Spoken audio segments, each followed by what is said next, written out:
Hey!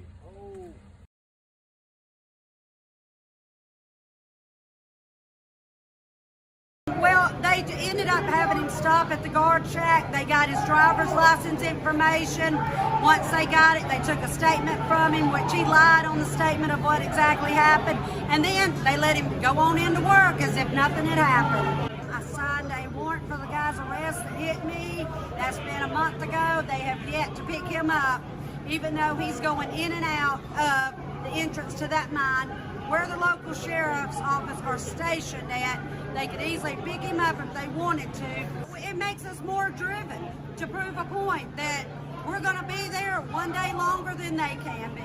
We're a brotherhood, a sisterhood, and we are a close family, and we stick to each other's back, and we're not letting this company stop us till we get what we want or what we feel that we deserve. 1,100 Alabama coal miners have been on strike since the beginning of April for better wages and benefits, and unsurprisingly, the corporate greed behind the holdouts is contributing to an escalation in violence.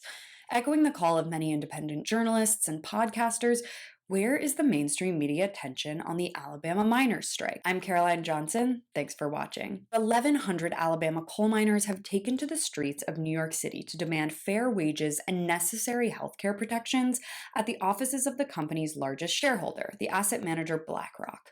There have been 2 reports already of vehicular violence. Warrior Met Coal continues holding off on giving any material benefits to the members of the United Mine Workers of America, Brookwood, Alabama. After going bankrupt in 2016, the plant was auctioned off to investment firms on Wall Street, most notably BlackRock, where the miners are protesting. Back in 2016, the miners agreed to wage and benefit cuts, believing that sticking with their company in its time of trouble would at least stave off closure of the mine. But the cuts were dramatic and lasted until now. Hourly wages were slashed by $6, paid holidays whittled down to 3 days a year, and overtime pay eviscerated. And schedules were extended to 7 days a week. Not only that, health insurance costs shot up. Workers were responsible for 20% of their premium, and there were higher copays and deductibles. A lot of us know that mining work historically is one of the most dangerous jobs, with high risk of health crises like methane gas buildup, low oxygen levels, working with heavy equipment, and the pressure on workers to cut corners on safety for the sake of production. All of these conditions lead to serious diseases like silicosis and black lung, so cuts to their medical coverage is downright evil. As I mentioned, it's been 5 years since these cuts, and the miners have realized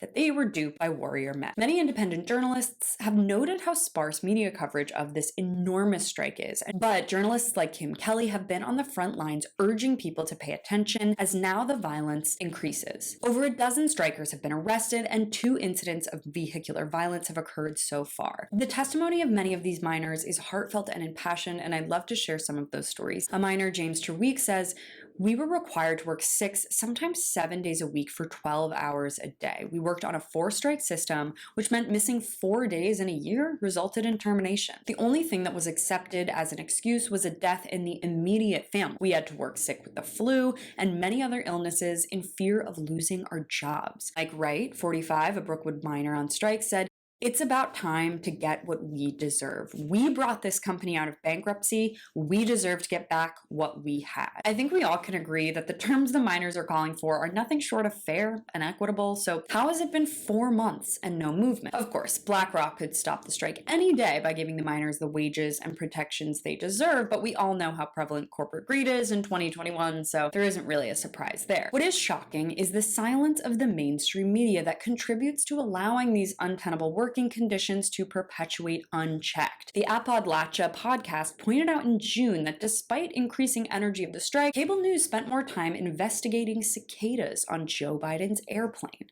This is the first coal miner strike in 40 years in Alabama, and it's up to those of us not on the ground to support and uplift their fight and spread their stories until they win on their terms. Thanks so much for watching. You can follow me on all platforms at Caro Johnson 917.